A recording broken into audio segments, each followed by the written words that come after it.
సంవత్సరం మనం 26th నవంబర్ను constitution adoption డేగా జరుపుకుంటాం. ఈ రోజున రాజ్యాంగంలోని ఆశయాలను, రాజ్యాంగ స్ఫూర్తిని ఆచరణలో పెట్టడానికి అవగాహన కార్యక్రమాలు కూడా చేస్తున్నాం. మన రాజ్యాంగంలోని ప్రవేశిక అంటే ప్రియాంబుల్లో 26th నవంబర్ 1949 రోజున మనం రాజ్యాంగాన్ని అడాప్ట్ చేసుకున్నామని చెప్పి రాసి ఉంది. అసలు ఈ రాజ్యాంగ స్ఫూర్తి అంటే ఏంటి? రాజ్యాంగంలో ఉన్న అంతర్లీన భావాలు ఏంటి? రాజ్యాంగం మనకిచ్చిన బాట ఏంటి? రాజ్యాంగ నైతిక విలువలు అంటే ఏంటి? కాన్స్టిట్యూషనల్ మొరాలిటీ అంటే ఏంటి? ఒకసారి చూస్తే ముందుగా మన రాజ్యాంగంలో సార్వభౌమ, సర్వసత్తాక, లౌకిక, ప్రజాస్వామ్య దేశంగా మన దేశం ఉంది. అన్ని విధాల మనం నిజంగానే sovereign, socialist, secular, democratic republic ముందుకెళ్తున్నాం.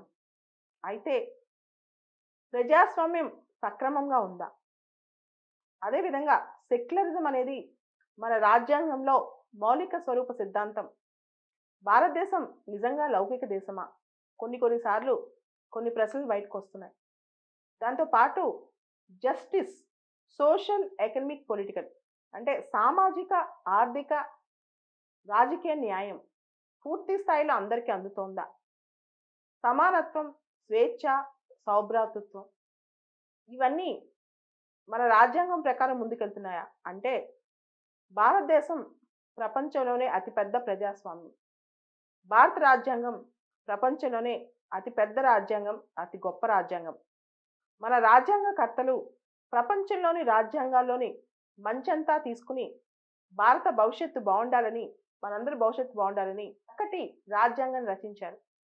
ఆ రాజ్యాంగంలో కేంద్రం గురించే కాకుండా రాష్ట్రాల గురించి కూడా, ఎందుకంటే మనకి సింగిల్ కాన్స్టిట్యూషన్ ఉంది, రాష్ట్రాలకి వేరే రాజ్యాంగాలు లేవు. అదేవిధంగా కేవలం లెజిస్లేటివ్, ఎగ్జిక్యూటివ్, జ్యుడిషియరీ శాసనాలకు సంబంధించి, కార్యనిర్వహణ శాఖకు సంబంధించి, న్యాయ వ్యవస్థకు సంబంధించి కాకుండా అనేక రకమైన రాజ్యాంగ సంస్థల గురించి కూడా. ఇక్కడ రాజ్యాంగ సంస్థలు అంటే ఏంటి? అటార్నీ జనరల్ కావచ్చు, కాంప్ట్రోలర్ అండ్ ఆడిటర్ జనరల్ కావచ్చు, ఎలక్షన్ కమిషన్ కావచ్చు, పబ్లిక్ సర్వీస్ కమిషన్ కావచ్చు, ఎస్సీ కమిషన్ కావచ్చు, ఎస్టీ కమిషన్ కావచ్చు, ఇలా అనేక అంశాలను రాజ్యాంగంలో పొందుపరిచారు. ఇంత అద్భుతమైన రాజ్యాంగం పనితీరు ఎలా ఉంది అని చూస్తే ఈ రోజుకి 104 సవరణలు చక్కగా జరిగాయి. కొన్ని సందర్భాల్లో రాజ్యాంగాన్ని అన్వయించడంలో మానవ తప్పిదాలు కూడా కనిపిస్తున్నాయి. ముఖ్యంగా ఈ మధ్య చూసుకుంటే గవర్నర్ యొక్క పాత్ర. రాజ్యాంగంలో ఆర్టికల్ 163లో గవర్నర్ యొక్క విచక్షణ అధికారాలు.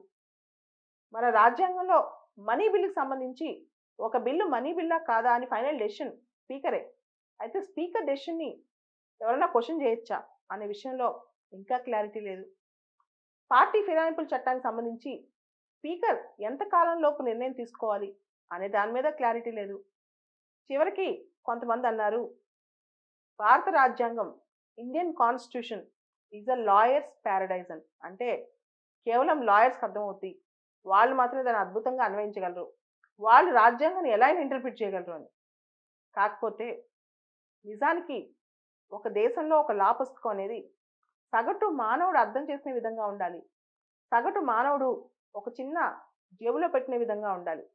భారత రాజ్యాంగం కొంత సంక్లిష్టంగా ఉంది. సగటు మానవుడికి అది అంత తేలిగ్గా అన్ని విషయాలు అర్థం కావని చెప్పొచ్చు.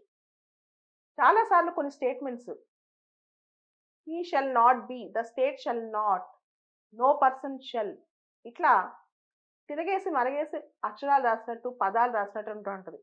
సో కామన్ మ్యాన్ చదివేటప్పుడు ఇంత సంక్లిష్టంగా ఎందుకు రాశారని డౌట్ కూడా వస్తుంది. కానీ అంత సంక్లిష్టంగా రాసిన రాతల వెనకాల చాలా నిగూఢార్థం దాగున్నాయని చెప్పొచ్చు. అయితే కొన్నిసార్లు రాజ్యాంగాన్ని ఇలా కూడా వాడతారా అని అనుమానం కూడా వస్తుంది. ఉదాహరణకి 1975లో ఇంటర్నల్ డిస్టర్బెన్స్ అంటే అంతర్గత కలహాలు అనే పేరిట జాతీయ అత్యవసర పరిస్థితి పెట్టడం. అదేవిధంగా ఈ మధ్య మనం చూస్తే ఈ పార్టీ ఫిరాయింపులు, ఆ చట్టాలను లూప్ హోల్స్ ఎదుర్కోవటం, ఇవన్నీ చూస్తే రాజ్యాంగాన్ని ఇన్- రాజ్యాంగాన్ని ఇంత దారుణంగా ఇంటర్ప్రిట్ చేస్తారని డౌట్ వస్తూ ఉంటుంది.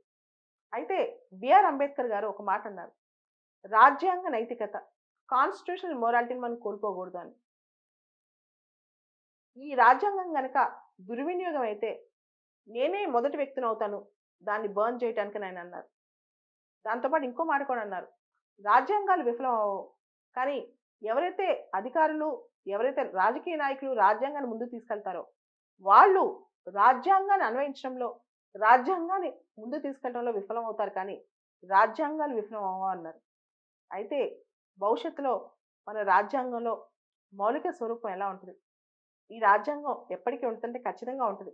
మనం చూస్తే రష్యాలో ఎన్నిసార్లు అమెండ్మెంట్స్ వచ్చాయి రాజ్యాంగంలో, శ్రీలంక ఇప్పుడు కూడా ఒక అమెండ్మెంట్కి మొదలైంది, టర్కీ దేశం, ఇలా ప్రపంచంలో చాలా దేశాలు మాటి మాటికి రాజ్యాంగాలు మారుస్తుంటే భారతదేశం మాత్రం 70 వసంతాలుగా చక్కటి రాజ్యాంగంతో, ఇంకొక 70 వసంతాలు 100 వసంతాలైనా మన రాజ్యాంగ స్ఫూర్తి, రాజ్యాంగం యొక్క కీర్తి, రాజ్యాంగ ఖ్యాతి ముందుకు తీసుకెళ్లే విధంగా మనం ఉన్నామే, కానీ ఆ రాజ్యాంగాన్ని మనం మార్చేసే విధంగా మనం లేము.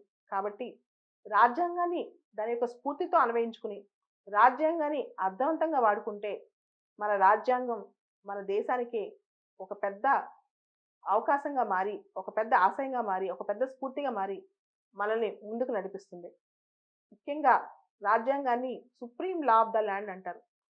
మన భారతదేశంలోనే అత్యున్నతమైన చట్టం మన రాజ్యాంగం. దానికి సగౌరవంగా వందనాలు అర్పించే రోజు ఈరోజు. మనందరం కూడా రాజ్యాంగానికి ఒకసారి జై హింద్ అని చెప్దాం.